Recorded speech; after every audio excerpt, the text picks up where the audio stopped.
Hey, everybody, and welcome to the last podcast of 2021. What? Can you believe it? What a ride. I'm Olivia Fierro, your host in studio here out of Phoenix, Arizona with Margaret Stewart, our super producer. And I want you to know you need to stay tuned for a moment with Margaret later in the podcast because it is going to be her mic drop moment of the year, picking her number one book, her favorite of the year. That's intimidating. That's a lot of books to think about. So stay tuned for that, and I'm excited to talk about that with her. But I want to focus today on who we wanted or how we wanted to wrap up the year. And I wanted to be thoughtful about the book that deserved attention as we end one chapter and begin a new chapter. So let's talk about making ourselves better. Wake Up Grateful, the transformative practice of taking nothing for granted, written by Kristi Nelson. Kristi is our guest today. And Kristi, when this book came out, I believe it was early 2020, in the midst of what seemed like the world turning upside down more than we had ever experienced before. I had the chance to speak with you on Good Morning Arizona, and it was so brief. And I just wanted to spend more time with you and have a better chance of your principles and your lifestyle of gratitude to sort of, filter into the way that I was looking at the world, because I felt like I was just a crazier mess than usual. So, Kristi, thank you so much for joining me today, and I'm excited to share your message as a way to kind of look at how we end one year and maybe go in as a little bit of a better version of ourselves for 2022.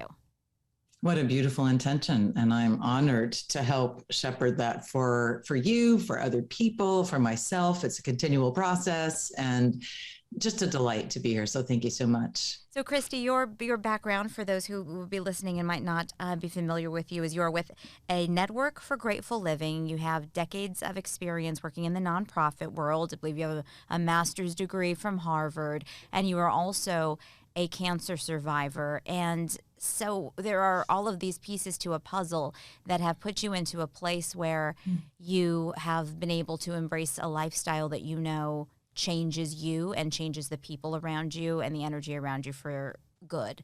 So can you start at the beginning of kind of how you got here, or which of those moments that it just kind of ticked off are most influential in the practice that you have today?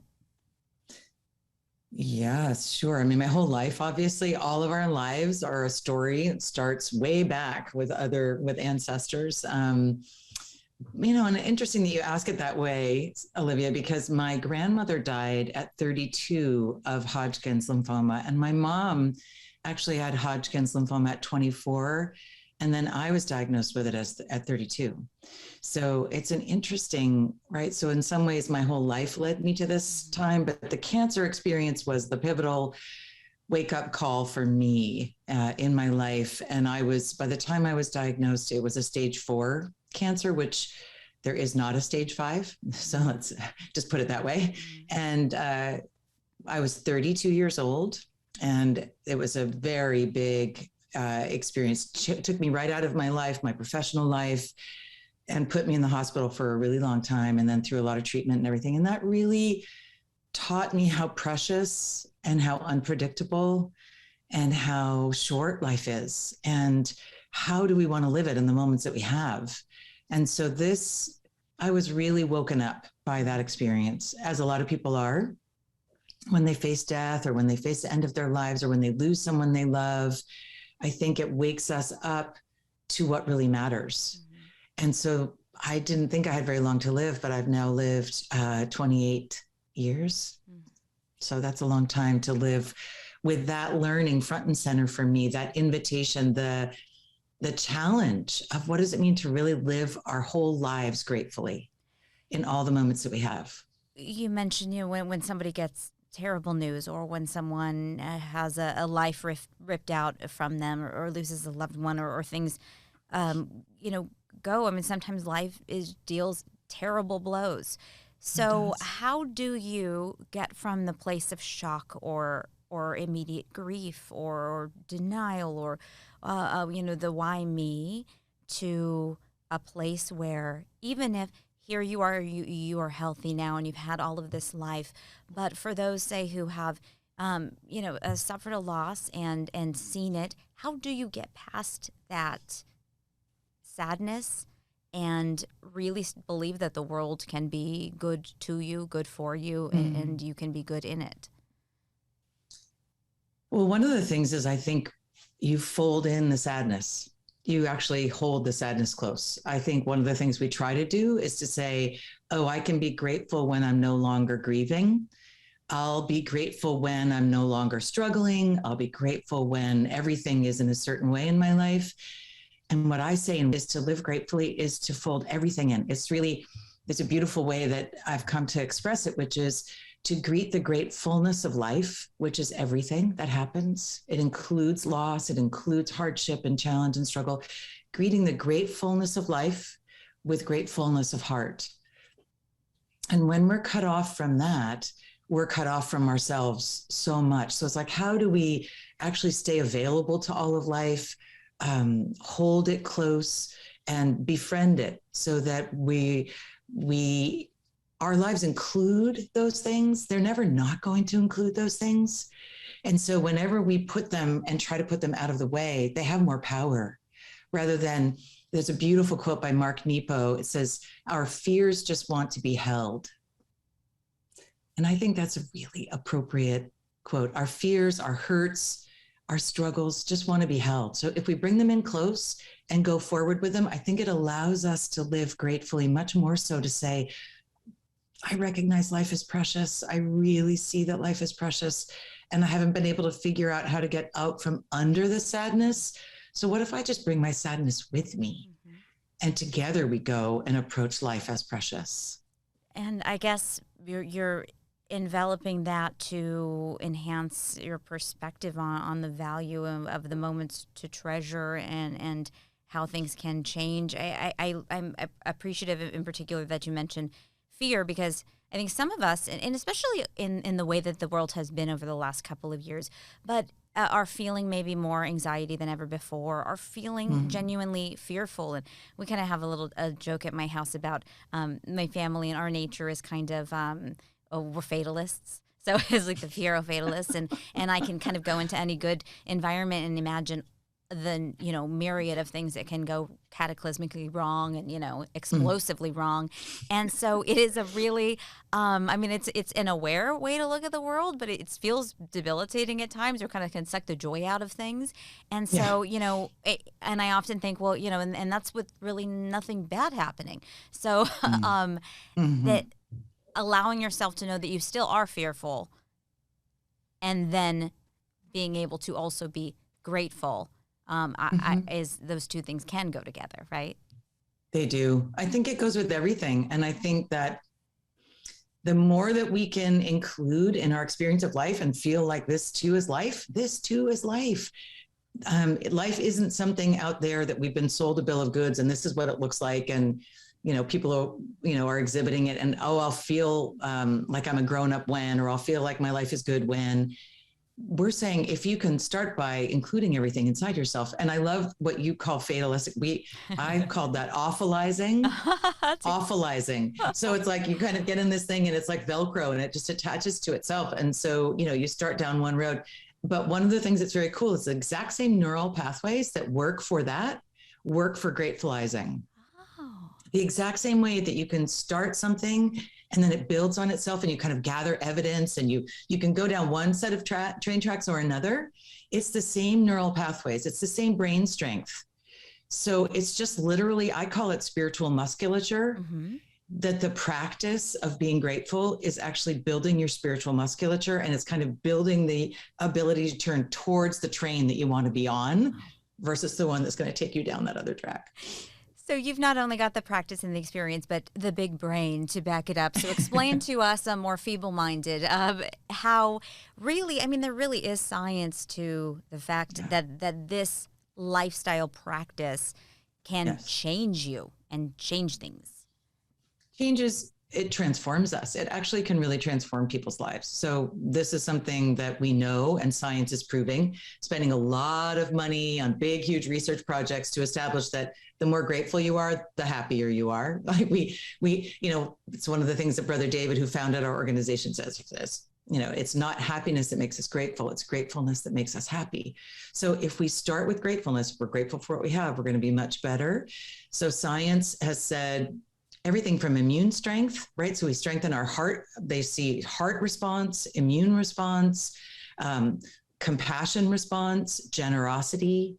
People who are grateful are more likable, socially likable. There's all these different things that they've studied that they say are true about the power of gratitude in our lives. The reason why I talk about grateful living versus just gratitude is because if we can have a moment of gratitude that sends all of that positive rippling into our brains and our bodies and our hearts and how we live in the world, why not have lots of moments all strung together? The more, the better. And if we can figure out how to bring that into our lives as a practice, rather than, I'm just going to wait for something good to happen so I can have gratitude, then the science will work on me. No, let's bring ourselves into the benefits of it by how we orient to life, how we live our lives. So where does one begin? And I'm going through the book and kind of how you're trying to give a lot of tools how to start the practice of grateful living, and looking right now at, to have a grateful day and some of the steps that you would go through and the way that you would look at what could be otherwise mundane moments of the day. So talk us through ways to begin this. I think a lot of it rests in this idea of seeing the ordinary as extraordinary, of seeing life as a gift, and you're alive right now. This is an incredible opportunity to be alive. So how we wake up in the morning sets the tone for our day. What are the rituals you bring into your day in the beginning of the day? How do you end your day? Those punctuation marks have huge influence actually on how the rest of our day goes. It's not just the few minutes in the morning, a few minutes at night. I think expressing appreciation then starts a ripple effect. It's really a worthwhile experiment to try expressing appreciation to a lot of people who you see and give lots of reasons why. I'm so grateful to you because of how you are in the world. And you start to see people just feed that back. And so all of a sudden you're in relationships that are much more joyful. You can release regret, all these kinds of things, because the more you express gratitude and embody gratitude, the better it's going to be. There are a few practices that I think are very helpful. One is to remember that sense of it could be otherwise, Olivia, which is a lot of people don't have the privileges that we have. A lot of us didn't have those privileges maybe when we were growing up. The ability to sit here and speak with one another on Zoom, to have all of the gifts of civilization that we have, the running water, the heat, the ability to be cool when it's hot outside, to actually savor and treasure and appreciate all those things rather than taking them for granted, is to say, my grandparents didn't have those things. My parents and I didn't even have a lot of the incredible privileges that we have now when I was growing up. So you look at, why do we start to take those things for granted? Mm-hmm. And that's where I think we can shift everything, is to move from taking things for granted to seeing them as extraordinary. Mm-hmm. And that one shift can really transform our lives and our days. And it's not difficult, but it's a real practice that takes a lot of musculature. And just one more quote, because I love quotes and I seem to remember them a lot, but there's a beautiful quote by, I think, a woman named Marianne Rico Lee, and it says, everything that you are taking for granted right now, everything, someone else is praying for. So the truth of that is so deep and so powerful that if you can hold in mind, and I actually say, hold a quote in mind, repeat it to yourself. Everything I'm taking for granted right now, someone is praying for. How do I want to then treat the blessings in my life? How do I want to hold regard? How do I want to share what I have? It's such a beautiful way to look at the world and look at yourselves and look at your lives, and you kind of think about what kind of gift it would be to pass this on. I mean, I'm a mom, my son is 9 years old, and you think about the things that you're teaching them to do and, what your priorities are, and they're all over the place. And, every household has different focus, but to be able to pass on a mentality or a way of looking at the world that would result in that level of gratitude and probably fortitude to be more prepared for disappointments, because you're still celebrating or appreciating these other things that would otherwise be overlooked, is just, it seems like it's just a kind of a world-changing possibility. Yes, you're 100% right. And you said so many things in there that are brilliant, as usual. So one of them is really that the more that we can fill up the well of ourselves, like we are all these well springs, and the more you can fill up your well with the things that you celebrate, the things that are worthy of your appreciation, the things that you notice, the things that you don't take for granted, things you acknowledge, the more you fill up your well with that, the more that you have to bring to bear on the difficulties in life, period. So it's not that it's one or the other. It's that we actually make ourselves more resourceful and more resilient in the face of what is going to be inevitably challenging in life. We're not going to, nobody promised us this, yellow brick road and lined with roses. And so how do we deal with the difficulties? I think what we do is we kind of build a storehouse. You literally build your reserves, and you build those reserves by recognizing how much there is to appreciate in your life at the same time. And then being able to be in that balance place is so important. So, and about kids, I think it's such a beautiful aspiration, because our kids can teach us a lot, and they can drive us crazy. And I have a stepson, and he says all the time, you taught me so much about being grateful. And he is one of the most appreciative. He's 26 years old now. He's one of the most appreciative people I know. He literally doesn't take things for granted, and he acknowledges, and people just love him, because as a young man to be so grateful is really radical. And it goes against, it goes against the entitlement. Yeah. So many kids and so many young people feel really entitled, and they get really easily squashed, their expectations and assumptions about life. And he's got this incredibly generous outlook on life. And so I'm thankful for that. And what I do know is he was not that way always. And we are responsive. We have that neuroplasticity. We have the ability for our brains to change. Therefore, our lives can change. We get off the awfulizing train and we get on the gratefulizing train. So, I've got to switch trains. I am switching trains. and maybe I'm not always going to be late in 2022, but I'm more focused on going on the grateful train and off the awfulizing train. I'm looking at some of the 5 guiding principles here that you outline in your book and your practice. And I mean, I guess if I was ever getting a tattoo, they could all be the tattoos that you get, the sayings that you want to go by, right? Sure. Life is a gift. Everything is surprise. The ordinary is extraordinary. Appreciation is generative. Love is transformative. So let's drill down a little bit on everything is surprise. You write, when you open to wonder, opportunities abound. Yes, it's such a beautiful one.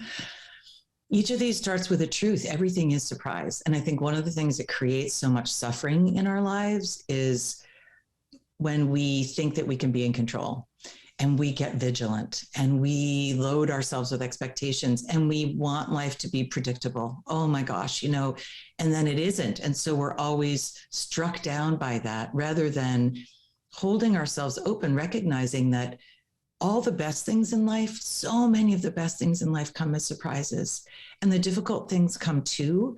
But when we're available to life, when we really open to surprise and say, I want to be like the river. I want to watch that unfolding of how life goes and have greater equanimity. That term is really beautiful, which just means that instead of always reacting to the things, things are going well or things are going badly, to hold that wellspring nice and steady, and to be in a place that says life is profoundly uncertain. And life is not predictable. And how can I work with that rather than against it? because all of my working against it and wishing it weren't so doesn't change anything, but it causes a lot of suffering. It causes a lot of us to suffer. And so I think it's a beautiful thing to say, how can I open to wonder?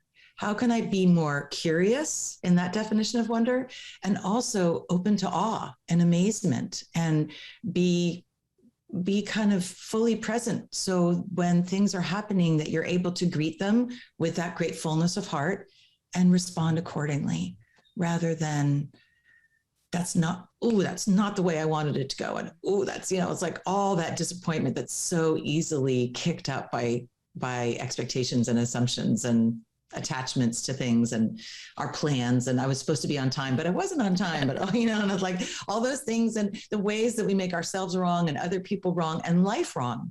We make life wrong. And life is mysterious. Who ever said it didn't have mystery to it and that we weren't going to be surprised all the time? But somehow we think that we get to be in charge, and it's not quite that simple. And it causes a lot of difficulty in life when we hold on to that. So I say, yes, everything is surprise, open to wonder, and opportunities abound. You will see opportunities in a way that you never have before because you're not expecting it to be otherwise. It's so interesting because I'm looking over here at Margaret. We're talking with authors who write fiction, and we talk about the books that we love and the stories we respond to and the characters we respond to. And we say we love to be surprised. We love when something happens that is unexpected, or part of what we're going on a journey for is those surprises, right? And these a connection that will happen, or a revelation that we didn't see coming, and the brilliance of somebody's mind to be able to craft these stories. And yet I have always written my own narrative, which is I hate surprises. Everybody around me knows, don't ever surprise me. Don't do that to me. I don't, the bad, good, or otherwise. All surprise is stress to me. And so it's funny how I can't even tell myself that, make the connection generally without you saying what you're saying about loving it in one space and fearing it profoundly in another. Isn't that fascinating? Like, you've built yourself a bridge you can cross. Right there is such an interesting bridge, and I think, of course, it's easier when we look at it in other people's lives, and it's a great plot line for something. And we do love it when something isn't as we expect it to be, exactly, right? In a novel or in a movie, or even in music. It's like suddenly something comes and it's like, wow, out of nowhere, some new instrument comes in playing something. And so we love that. And yet, can we learn from that? Can we build the musculature in our own lives to be able to say, I didn't expect that.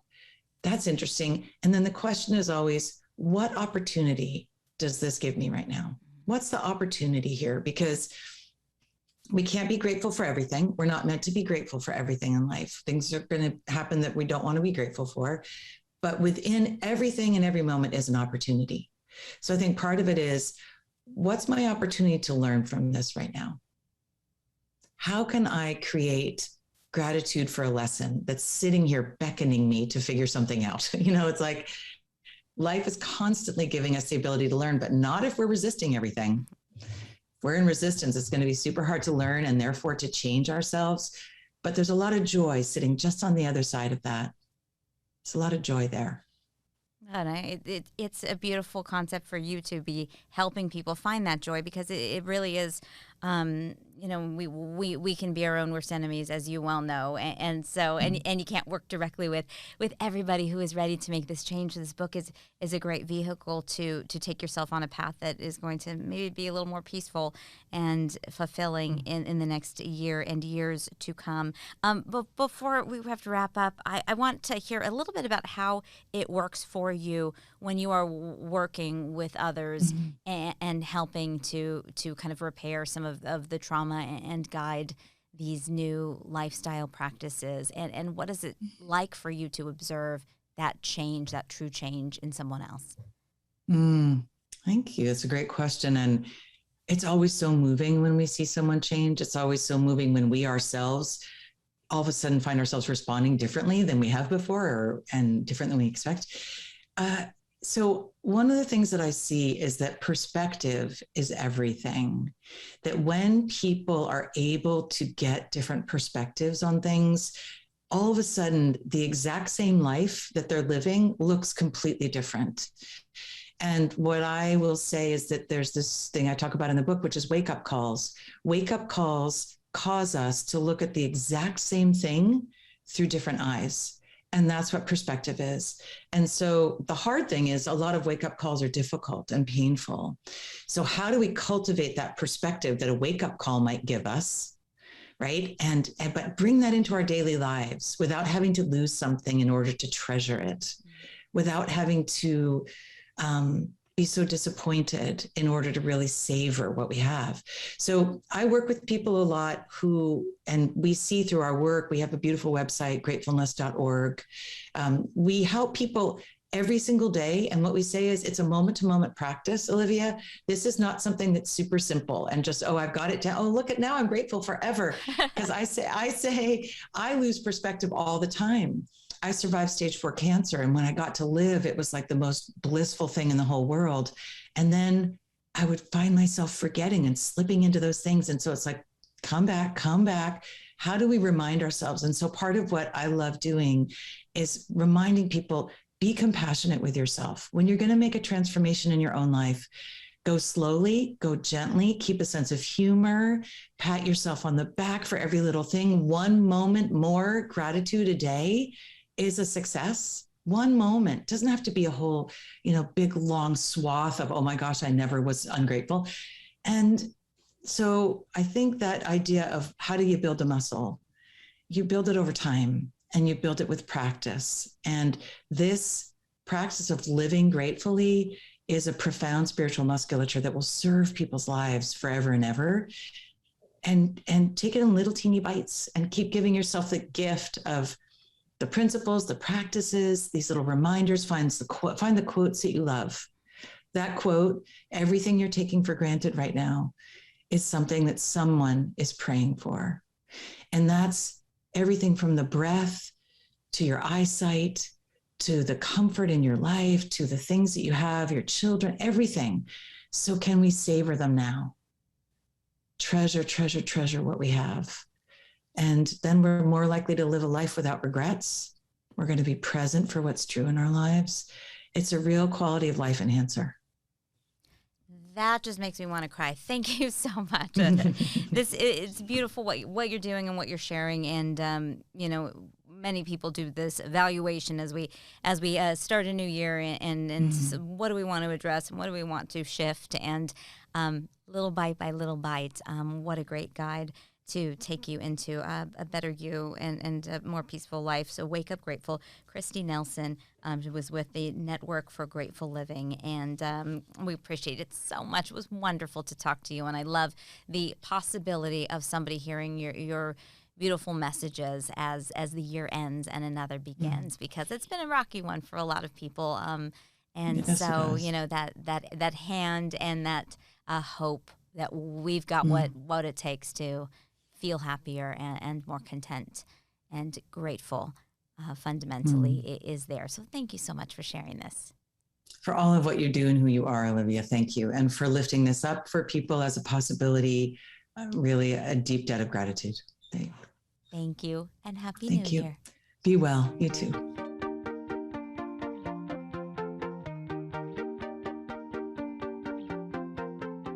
All right, so it's like we just went to therapy and also a retreat, and I got all kinds of emotional. I'm talking to Kristi Nelson, who is the author of Wake Up Grateful, the transformative practice of taking nothing for granted, the rare nonfiction author that we've had here on the podcast, just because I got the chance to speak to her on Good Morning Arizona before, and it was like 3-4 minutes is not enough with that woman, because if you take any little elements of what she's talking about, I mean, it just, I think, can really make you feel more, but feel better and be better. And so it was kind of a nice way to wrap up the year. I think she definitely struck a nerve with me as well. Yeah. A little emotional over in the corner next to the soundboard. But I think that's also good, feeling your emotions and feeling feeling that out, especially going into a new year. I love New Year's Eve. That's, I know a lot of people think it's overrated. And for me, it's not necessarily about the party, the glimmer, the glamour. Of course, it's lovely to have champagne toasts and I guess smooches if you've got someone. Ideally. Doesn't happen Doesn't for always all happen. of us. Doesn't always happen. And that's fine because that's not what it's about for me. For me, it's a nice way to think about clearing the slate, starting anew.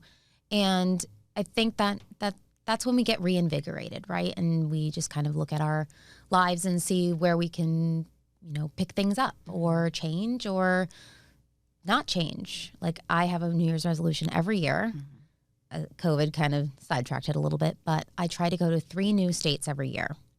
Nice. That's the bar I set for myself. Okay, that's because great. As a kid, we didn't travel across the U.S. Same. We stayed within California. And so like as an adult, and I love exploring, I said, hey, I haven't been to like anywhere in the U.S. And so I had started one by one, I'll set 3 states. Yes. Some years I hit it. Some years I don't. So I don't know what states. I went to Iowa this year. That was a new one for me. Oh, that's right. It was very fun. Go Hawkeyes. Oh, God, I always said iHawks. Whoops. Okay. Oh, no. Laura, if you're listening to this, I'm very sorry. So, yeah, it's just a nice way to restart. And I think being grateful is a good place to be. Yes. Yeah, definitely a good space to focus on because there's much we cannot change, but we can change how we process things. So I love that message. So as we wrap up the year, in a moment with Margaret, amongst your millions of books that you've consumed, focusing on what you have read this year. And I mean, obviously, you just are killing those reading challenges on Goodreads like on fire. But it makes it hard to think about choosing a favorite or a couple of favorites as you reflect on your reading list for 2021.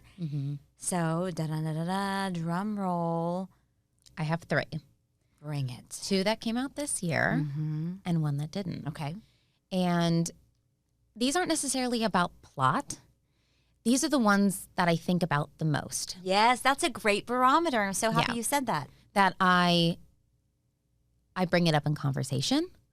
I think about it in my day-to-day life in different aspects. And I will say one of the largest reading situations I had this year was one of my favorite books that I think about a lot, which is Helter Skelter by Vincent Bugliosi.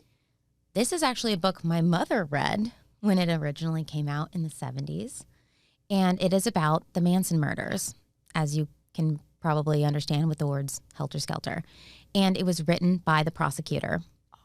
And it's fascinating because it goes from beginning to end through the prosecution, through the, ups and downs of the trial, as far as, Manson throwing out every defense attorney he ever got, essentially, and just the absolute circus that was that trial. And I even talked about it the other day with a coworker who was saying something about, what happens with a grand jury if you're serving on a grand jury. And I said, that's so interesting because something like that happened in the Manson murders, which I learned from this book. That was, they didn't get to spend the holidays with their family at some point because they got sequestered. But it wasn't even like a regular sequestering. It was like months at a time they were living in these hotel rooms, and a lot of people lost their families, divorces, things, because they were just absent and lost their jobs because you're not there. Obviously, there's a law with that, but you're not getting paid. And the amount of money you get paid to sit on a jury is below what, you'd like to take home.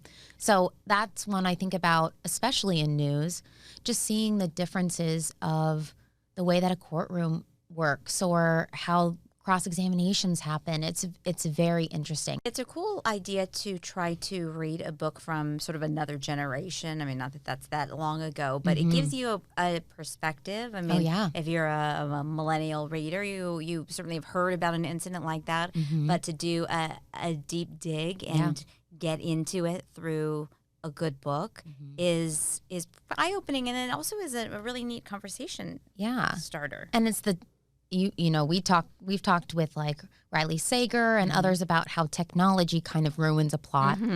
And it really didn't with this one. I mean, it was a real life plot. It was trying to track down people across the country just based on pieces of evidence they could or couldn't find. Right. And there wasn't necessarily the same kind of databases that we have now. So it was just very interesting. Razorblade Tears by S.A. Cosby. One of my absolute favorites. I just think the plot of revenge and love for children, I just thought it was incredible. And then... Okay, is this your top spot? This is our mic drop? I think this is going to be controversial, I think. Good. I think you're going to be surprised by this. My favorite book of the year. It's Lala Kent's memoir. No, but that one was good. She does not get I'm so sorry. She doesn't get top spot. Eeks. No, but similarly, it's Green Lights by Matthew McConaughey. Really? Wow. Okay. And I think it's just because it's kind of similar to Grateful in a very different way. He, just talking about how all of these things put in your path can be considered green lights. Right. And all of these journals that he wrote for himself as he went through. And the audiobook is just incredible. It's just something that I talk about with my friends quite a bit. Yeah. And I don't think you're alone in that, because it does seep into conversations, I think, because it's maybe a familiar person and sort of entity. And then these nuggets of wisdom, really, you're maybe more receptive to them, and then the way that it's told, that's a good choice. It's funny because I think about this and I think, would I be as intrigued if I didn't know this person? Right. And it's funny because while he talks about being in movies and acting, he doesn't. At the same time, it's really a good majority he mentions roles like flippantly. And just like how he got to like his main biggest like push out role with Dazed and Confused that was like the main thing he talked about as far as like movies go. But everything else was about the craziness of his life. Like him being an exchange student in Australia and just all the comings and goings with that. And, just going to high school and all that comes with it, and his family dynamic. And he's just such a good storyteller. And that's what it really sold it for me is he's a genuine, good storyteller. And would I have connected to it the same way if I read it as an actual book? I don't know, but I know other people who have read it as the actual book. And I said, you have to listen to the audiobook now. So that was my top Love my it. top one. So, whoa. Helter Skelter's number 2, for sure. And that's, she's going through a lot of competition. I know. I just don't know. I mean, of course, I'm more intrigued by what you choose. I would say I'm going through and thank goodness for Goodreads and the Reading Challenge, by the way, because first of all, it's very satisfying. Oh, yeah. To go, oh my gosh, I've read so much more this year than I did the year before. And I really enjoyed a lot of books and a little bit more variety than I usually do. So I think the number one I have to say would be The Push. Really? And I'm hesitant to say that because just when it came out, it just got so much attention. It just seems a little bit obvious. But by the barometer that you mentioned of what do you talk about, what stayed on your mind, that book stayed on my mind. That book I have personally recommended to so many people. And for me, it was just a compulsive read and such a unique voice, and her writing style and the quick clip to it. Yeah. And I dig in deep to the genre of dissatisfied woman, which I think is like basically like a new literary genre, frustrated mom, frustrated spouse or whatever. I love those books, and I can't get enough of them. But this was different and had so many different levels to it. Oh yeah. And I just thought it was fantastic. So I would say, if I'm looking through my list for the year, that is going to be my number one.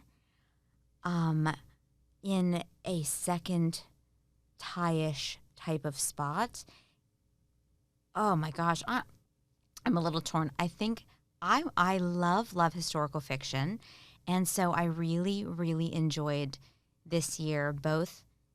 And it's not a 2021 book because it was coming out in paperback this year, and that's why I read it. Christina Baker Klein's The Exiles. Mm-hmm. I thought that was a really powerful work of historical fiction. Like, I really would put the writing at the level of Kristen Hanna's Nightingale. I mean, I just got very caught up in the story. Really? These women, and it showed me a time in history and true events that I had zero knowledge of. So I kept thinking about it and feeling better for going on this ride with these women.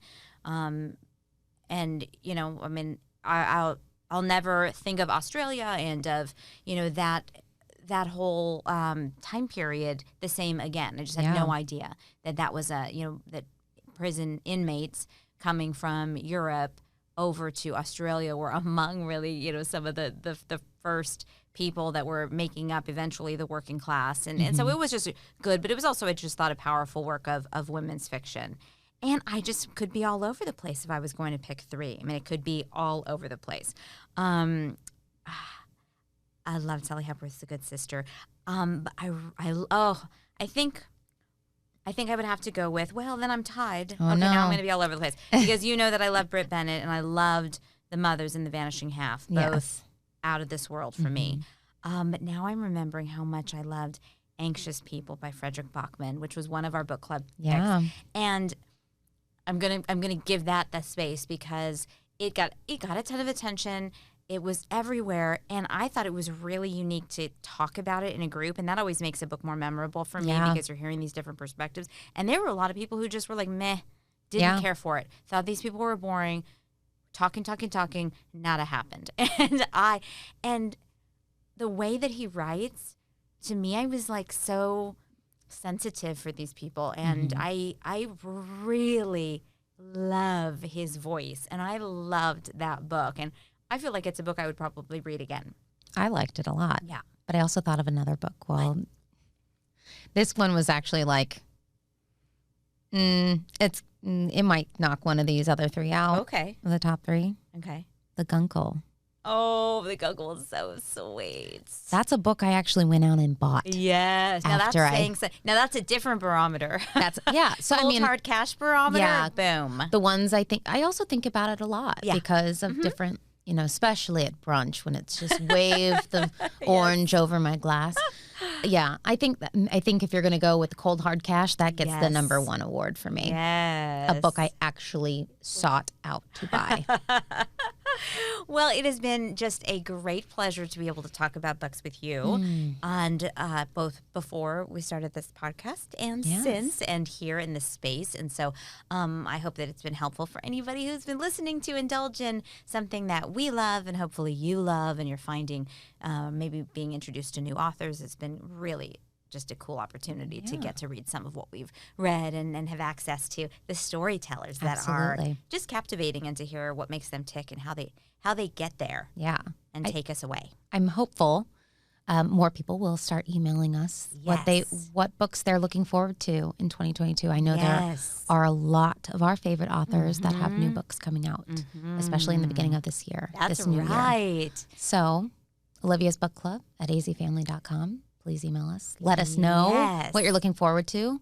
If something's on your radar, then let us know, because we're going to be scheduling these authors. And so maybe you want to hear about their latest work. And it's a nice way to be introduced to writers who maybe we missed before, too. I mean, Jojo Moyes, I hadn't read Jojo Moyes. I told you I read like 6. You're sending me to Colleen. I mean, just Yes, it's Colleen all great. Hoover. It's all great, on and on. So happy reading. Thank you so much for spending any time with us here on the Olivia's Book Club podcast. Be well. Happy New Year. Goodbye, 2021. I'm your host, Olivia Fierro. Our producer is Margaret Stewart. We want to hear from you, so send us an email to oliviasbookclub@azfamily.com. Let us know what you're reading, and check out the Olivia's Book Club Facebook group, or you can follow along on Instagram at olivias.bookclub, or Margaret is at Overbooked and Overdue.